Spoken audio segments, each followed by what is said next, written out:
Maak deze fout alsjeblieft nooit als je met je partner bent. Als een andere man of vrouw met jouw partner flirt en die grijpt niet in, word alsjeblieft niet jaloers. Maak geen scène en confronteer haar of hem al helemaal niet. Het is het niet waard.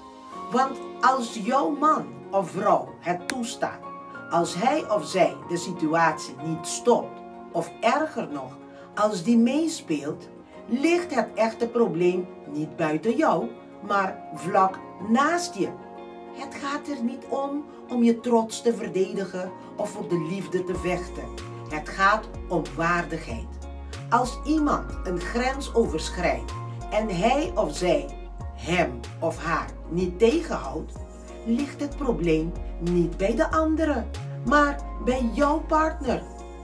En als je reageert met geschreeuw, beschuldigingen of confrontaties, put je jezelf alleen maar uit. Want degene die jouw ruimte had moeten beschermen, was niet jij, maar jouw partner. En respect kun je niet afsmeken, eisen of bedelen. Je krijgt het of je krijgt het niet.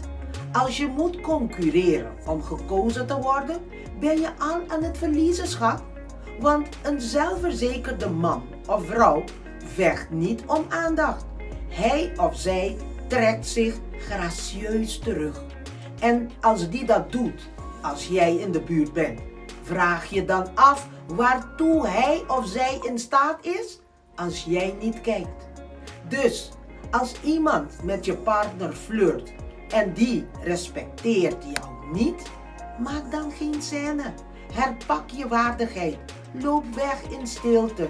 Want een iemand die zichzelf respecteert, vecht nooit voor kruimels. Die gaat gewoon weg en komt niet meer terug. Gewoon, pensé.